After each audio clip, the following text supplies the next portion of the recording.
اهلا وسهلا بكم حبايبي الحلوين طلبه وطالبات الصف الثالث الاعدادي. باذن الله هنبدا بدايه قويه جدا ويخليكم كده متحمسين وشطار كده. كملوا للنهايه باذن الله، والشرح باذن الله عشان تبقوا فاهمين ومركزين معايا. مش هطول عليكم في الفيديو عشان ما اصدعكمش يبقى الوقت طويل جدا.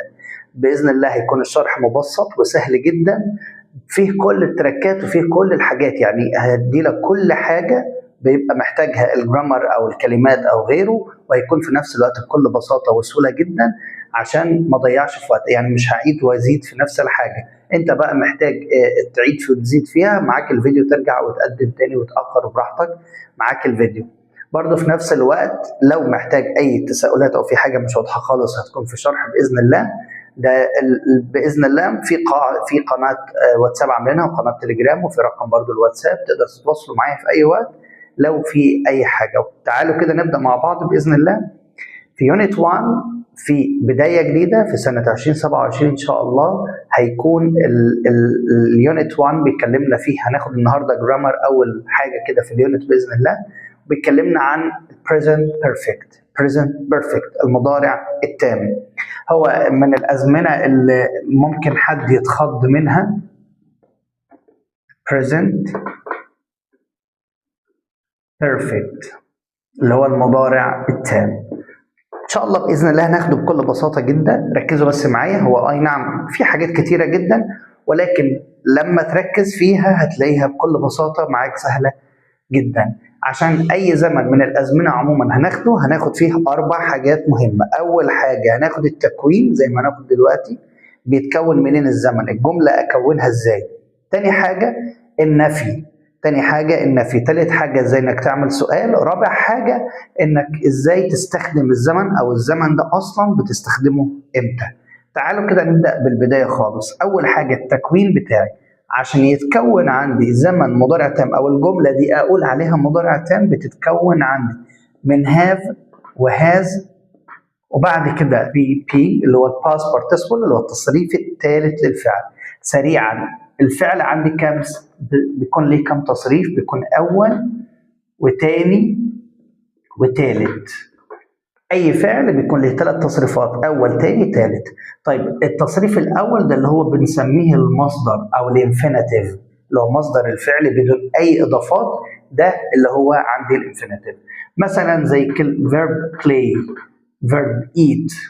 تمام؟ طيب التصريف الثاني هو الماضي. التصريف الثاني هو الماضي، زمن الماضي البسيط اللي هو الماضي بتاع play هيكون played. فده التصريف الثاني. طيب طالما ده التصريف الثاني، ركزوا في النقطة دي مهمة جدا. لو عندي هنا التصريف الثاني فعل منتظم بيكون زيه التصريف الثالث، يعني played.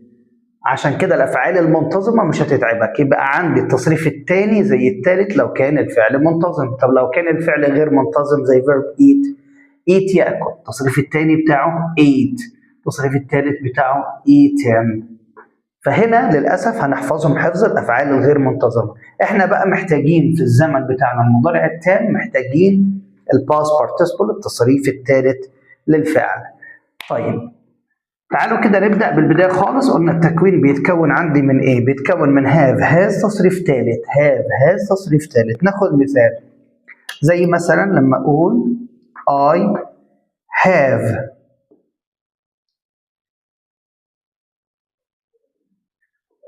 مثلا لما اقول I have انا مثلا عايز اقول عملت واجبي، يبقى هقول I have اللي هو الفعل عندي do، التصريف الثاني بتاعه did، التصريف الثالث done. يبقى I have done my homework. يبقى أنا خلصت واجبي، يبقى أنا I have done my homework، يبقى أنا إيه؟ أنهيت واجبي. طيب هنا بنستخدم طبعا احنا عارفين إن have معاها I و you و they، وهاز معاها عندي هي وشي وات. الكلمات دي طبعا الحاجات دي احنا عارفينها، حاجات بسيطه جدا بس افكركم بيها. يبقى عندي I have done my homework. خلي بالك لما يجي يقول لك حاجه عندكم في الجرامر هنا اسمها المبني للمجهول اللي هي الباسيف. الباسيف اللي هو مبني للمجهول. يعني ايه مبني للمجهول؟ يعني ببدا الجمله بمفعول به، بيبدا الجمله عندي مفعول به، وبعد كده عندي بستخدم بعد المفعول به بستخدم have وهاز، بضيف حاجه صغننه كده بسيطه خالص اسمها been، وبعد كده بضيف التصريف التالي. تعالوا كده ناخد جمله نفس الجمله دي I have done my homework. قال لي خلي لي الجمله دي في المفعول به، او ممكن يجي يقول لي كده بين قوسين ابدا لي بكلمه مثلا يعمل لي كده my homework.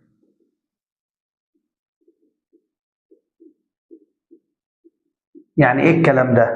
لو بدأ لي الحرف الاول دايما بالحرف كابيتال، ركز وخلي بالك ان الحرف الاول طالما اتعمل كابيتال يبقى عايزك تبدأ به الجمله.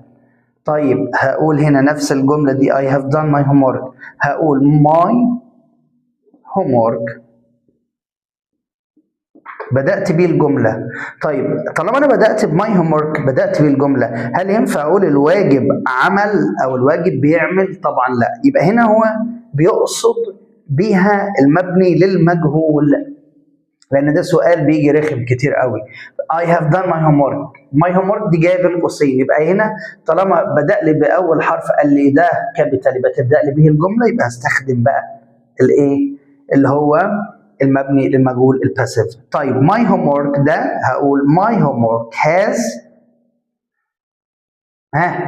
done ولا has been؟ برافو عليك، يبقى has been، بعد كده التصريف الثالث done. يبقى هنا معناها ايه؟ ان واجبي عمل. يعني هنا المبني للمجهول احنا بنشيل الفاعل. بنشيل ايه؟ بنشيل الفاعل خالص. طيب مثال تاني كده لما اقول مثلا he has visited، طبعا عندي visited ده التصريف الثاني، فعشان هو منتظم التصريف الثاني زي الثالث. he has visited أسوان. تعالوا نستخدم الجملة دي ونخليها قال لي ابدأ لي بأسوان. طيب هقول له ابدأ لك بأسوان، يبقى أسوان. اوكي، طالما بدأت بأسوان يبقى هي المفعول به في الجملة هنا، يبقى إذا عايز نحولها لإيه؟ برافو عليك، مبني للمجهول. طيب هنا أسوان أبدأ بيها، طب أسوان هقول هاز عشان بن ولا فيزيتد على طول؟ برافو عليك، يبقى أقول هاز بن فيزيتد. يبقى هنا معناها إن أسوان اتزارت أو تمت زيارتها أو اتزارت. يبقى هنا المبني للمجهول أنا ببدأ بالمفعول به، وبعد كده بضيف have أو has been. يبقى ما احطهاش have التصريف الثالث على طول أو has تصريف ثالث، لا، قال لي have وhas معاها been بعد كده التصريف الثالث. خلي بالك عندي في الاستخدامات هنستخدم أول حاجة عندي just already. عشان استخدم just already قال لي دول بتستخدمهم هنا في البداية ما بين عندي have وهاز والتصريف الثالث اللي هو البي بي باست بارتيسيبل. just already بتيجي ما بينهم. طيب مثلا لما اقول I have just eaten apple، انا لسه واكل تفاح. I have just eaten apple. طيب قال لي ممكن تشيل just وتستخدم مكانها already. طب already معناها ايه؟ معناها بالفعل، يبقى اقول I have already eaten apple. خلي بالك ان already هنا ليها استخدامين، ان هنا بتيجي هنا او بتيجي في اخر الجمله. يعني ممكن اقول I have eaten apple already. طب معناها ايه؟ هنا معناها انا بالفعل اكلت تفاح. طب هنا معناها ايه؟ انا اكلت تفاح بالفعل. قال لي already بس من ضمن مع just already، سوري هنا just معاها تي. طيب يبقى just already، يبقى هنا عندي just و already. just already بيجي بعد have و has وقبل التصريف الثالث. طيب عندي already ممكن بستخدمها هنا او بستخدمها احيانا في اخر الجمله. طيب تعالوا كده ناخد النفي، ومع النفي هناخد كلمه برضو من الكلمات عندي yet. يت معناها حتى الآن، ويت لازم يجي قبلها نفي، لازم يجي قبلها ايه؟ النفي. أو بتستخدمها أحيانا في السؤال، أو بتستخدمها أحيانا في السؤال. تعالوا ناخد أول حاجة النفي. لما أقول مثلا I have finished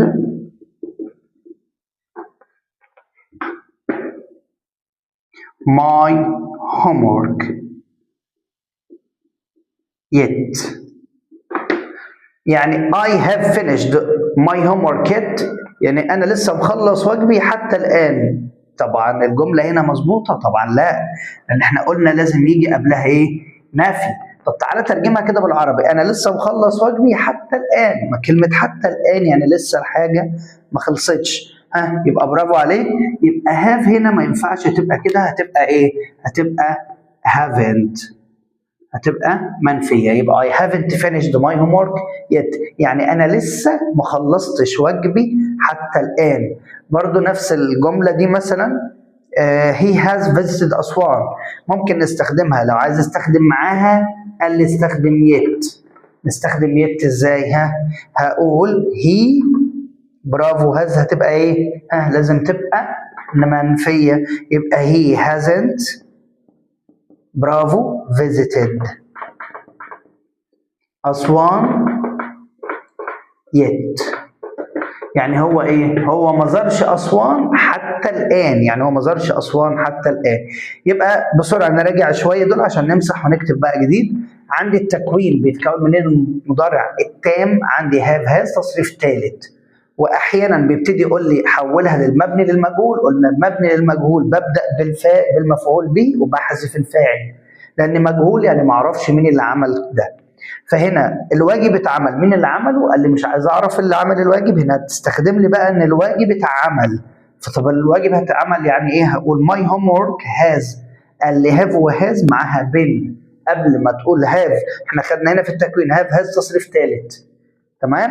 قال لي في المبني للمجهول في الباسيف have has been تصريف ثالث، have has been تصريف ثالث، يبقى my homework has been done. اوكي؟ بعد كده خدنا just already، قلنا just already بيجوا قبل التصريف الثالث وبعد have وهاز، وقلنا already بس احيانا بتيجي في اخر الجمله، وقلنا النفي بننفي ب haven't و hasn't. وعندي yet من الكلمات اللي عندي في المضارع التام اللي بيجي دايما قبلها بيكون لازم قبلها ايه؟ قبلها نفي.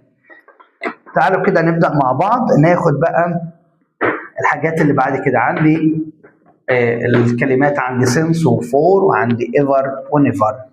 طيب اول حاجه نستخدم ever ونيفر.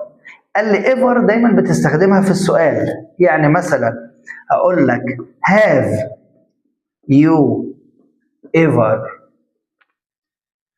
seen lion؟ هل عمرك شفت اسد؟ يبقى have you ever seen lion؟ هل عمرك شفت اسد؟ يبقى هنا لو انت هتجاوب بلا هتقول I have never seen lion، انا عمري ما شفت اسد. يبقى عندي never بنستخدمها للنفي، واحيانا كتير جدا بنستخدمها للرد على السؤال بتاع ever لما بتبتدي تجاوب اجابه فيها ايه؟ فيها نفي. طيب have you ever seen، يمكن يبقى هجاوب هقول yes I have، ولو كانت اجابتي نو ممكن اقول no I haven't واسكت. طب انا عايز ارد باقي الجمله، ممكن اقول I have never seen a lion. يبقى اجابتي على السؤال have you ever seen lion؟ هل عمرك شفت اسد؟ ممكن اقول yes I have او no I haven't، دي الاجابه المختصره. طب انا عايز اقول لا بس بالاجابه بقى كامله، هقول no، او هنا هقول I have never seen a lion على طول، بس طبعا هيبقى في هنا ايه؟ no، وبعد كده تقول I have never seen lion، أنا عمري ما شفت إيه؟ ما شفت أسد. تعالوا بقى نركز في اللي جاي ده عشان مهمة جدا جدا. عندي since وعندي for. تعالوا نشوف ببساطة جدا. بصوا هرسم لكم رسمة كده بسيطة سهلة جدا عشان نبتدي نفهم بيها. لو أنا أقول أنا بدأت دراسة في 2010 وخلصت دراسة في 2017. تمام؟ قال لي البداية بتاعت الحدث تاخد سنس، أو نهاية الحدث تاخد برضه سنس. قال لي بداية أو نهاية في الأحداث أو في التواريخ قال لي بتاخد سنس. طب قال لي الفترة الزمنية اللي استغرقتها وخدتها في النص، يعني أنت بدأت 2010 خلصت 2017، خدت كام سنة؟ يبقى هقول 7 years، 7 سنين. طب ال7 سنين قال لي دي فترة تاخد 4. فبالبلدي كده سنس بداية أو نهاية حدث أو في حاجة مش معروف الفترة قد إيه، لكن هتقول لي الفترة ساعة 2 3 ساعات 10 ساعات 30 ساعة، حددت لي الفترة اللي استخدمت فيها كذا أو استغرقت فيها الحاجة دي بنستخدم بيها 4. طيب تعالوا ناخد برضه تركاية بسيطة جدا. خلي بالك ان عندي مثلا هنا عندي since بتاخد last week، last day، last Monday، last year، last month، last ومعاها كذا. اقول since last week، منذ الاسبوع اللي فات، منذ الشهر اللي فات، السنه اللي فاتت، وهكذا. قال لي لو قلت the last قال لي بتستخدم for، وخلي بالك من دي كويس موضع سؤال. لو قال لي last معاها last week last day ايا كان، وهنا برضو نفس النظام last week last day last Monday ايا كان، قال لي the last بتاخد for. طب last بس تاخد since. وقال لي since هنا بنستخدمها احيانا، او هي من ضمن استخدامات اصلا الزمن، لان الزمن بيستخدم لما اقول انا مثلا الحاجه عملتها ولسه ما انتهتش. هقول مثلا I have lived، أنا عشت in أسوان، أنا عشت في أسوان since 2010، منذ 2010. يبقى هنا الحدث ده بدأ ولسه ما انتهاش، ده من استخدامات عندي المضارع التام. يبقى عندي I have lived in أسوان، أنا عشت في أسوان since 2010، من 2010. وبرضه بستخدم عندي البريزنت بيرفكت، برضه بستخدمها في ايه تاني؟ بستخدم البريزنت بيرفكت برضه في حاجه بدات في الماضي ولسه ما انتهتش. لما هقول I can't play، انا مش هقدر العب الماتش ده. ليه يا حاج مش هتقدر تلعب الماتش؟ because عشان my leg has hurt، عشان رجلي اتعورت. my leg has hurt، عشان رجلي اتعورت. يبقى هنا برضو بستخدمها في ايه؟ بستخدم، قلنا اول حاجة في حاجة بدأت ولسه ما انتهتش، وبرضو بستخدمها في حاجة حصلت في الماضي ولسه مستمرة لحد دلوقتي. وبرضو بنستخدم برضو البريزنت البيرفكت برضو في بعض الحاجات، مثلا اللي هو بنستخدمها في حاجة حصلت في الماضي بدون تحديد الوقت. يعني مثلا هنا مثلا بقول لي مثلا my leg has hurt، رجلي اتعورت، ما قاليش امبارح او السنة اللي فاتت، قال لي لما تحدد وقت. في تحديد الوقت خلي بالك من دي كويس، بيكون في الباست سيمبل. يبقى طالما انت حددت وقت يبقى ده في الباست سيمبل. مثلا my leg has hurt، مش دي كده في المضارع التام. طب عايز اقولها من امبارح، يبقى my leg hurt يا سرديه، رجلي اتعورت امبارح.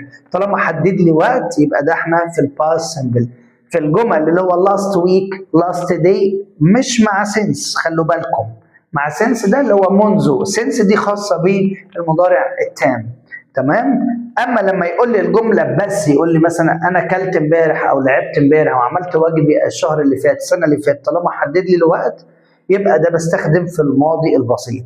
اما هنا مع الوقت مع فور او مع سنس يبقى ده خاص بالبريزنت بيرفكت مع المضارع التام. تمام؟ طيب ايه اللي بيجي مع سنس ومع فور تاني؟ يبقى عندي سنس مثلا 2010 من 2010، او since last week من الاسبوع اللي فات. طب هنا since 3 day 4 هتبقى 3 days يعني منذ 3 ايام. تمام؟ او the last week، ما احنا قلنا لو جت the last يبقى تاخد معاها 4. طيب برضو ناخد 4 مثلا an hour لمدة ساعة، يبقى since معناها منذ و4 اللي معناها لمدة. يبقى هنا ممكن اقول for an hour لمدة ساعة، يبقى هنا الوقت اللي استغرقته في الحاجة دي قد ايه. تمام؟ طيب كده نراجع مراجعة سريعة جدا جدا جدا على اللي أخدناه بكل بساطة جدا. أنا كده يعتبر خلصنا الجرامر بكل بساطة وكل سهولة جدا. ناخد بقى التلخيص بتاعها السريع.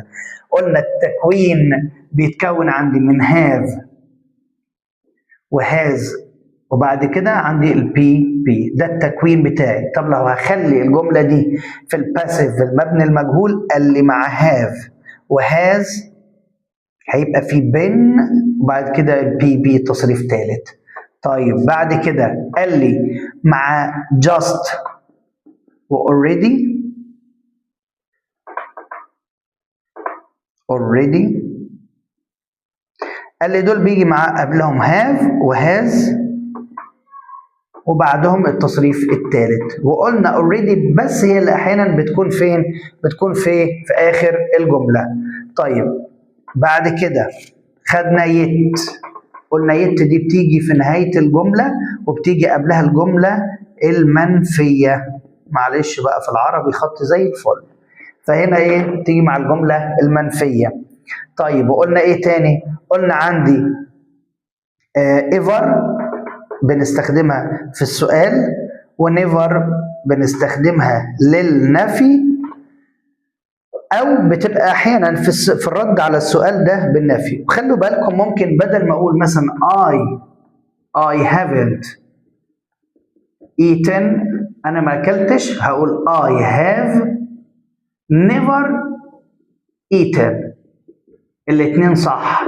يعني لو قلت I haven't eaten، كمل الجملة، I haven't eaten أو I have never eaten، أنا ما أكلتش أو أنا الاتنين التعريف التكوين بتاعهم صح. خدنا بعد كده آخر حاجة since و for. قلنا since دي بداية أو نهاية حدث، أما for الفترة المحددة اللي قال لي خدت 5 ساعات، خدت شهر، خدت سنة، قال لي خد قد إيه؟ يعني أنا سافرت ماشي، رجعت من السفر، لعبت، اكلت، شربت، اوكي. طيب لعبت 5 دقايق، لعبت 6 ساعات، الفترة اللي انت حددتها بقى دي بتاخد معاك فور. وده بإذن الله في التمارين برضو اللي هناخدها إن شاء الله وهنحل عليها التمارين، هتبقى أبسط وأسهل بكتير جدا. وآخر حاجة كده معانا في درس النهاردة في الجرامر، عندنا تركاية أو حاجة بسيطة جدا بين تو وجان تو. جان أو جان بتيجي بالنطقين أو نخليها جان تو، بين تو أو جان تو. بين تو أو جان تو بيجي بعديها مكان، ودي بنستخدمها لما عايز أقول فلان راح، أو بتعبر الجملة دي إن ذهب وعاد، يعني راح وجه، أو بتعبر عن إن هو راح ولسه ما جاش. تعالوا ناخد مثال. عندي بين تو اللي هو ذهب وعاد، يعني راح وجه، راح وجه. أما gone to اللي هو راح ولسه ما رجعش. طيب تعالوا ناخد مثال. لما أقول I have، طبعا بنستخدم معاهم have و has زي الاستخدام العادي اللي هو الزمن بتاعنا مضارع التام، بنستخدم have و has. تمام؟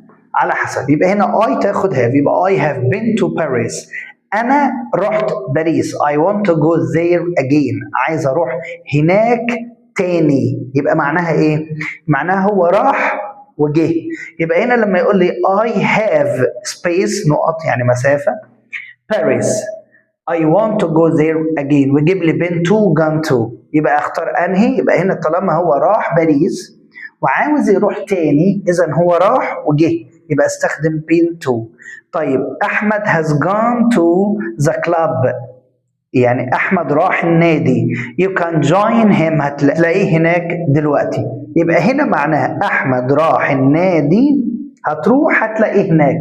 يبقى هو راح ولسه ما جاش. واحد راح يسأل على أحمد في البيت، قالوا له أحمد has gone to the club. أحمد راح النادي. you can join him. هتروح تلاقيه there هناك now دلوقتي. يبقى هنا معناها ان هو راح ولسه ما رجعش. يبقى ببساطة جدا بنته بعديها مكان بيكون راح المكان ده وبيكون رجع تاني. gone to معناها راح المكان ده ولسه ما رجعش. وخلوا بالكم في الاختيارات عشان دايما بيبتدي يلخبط فيها.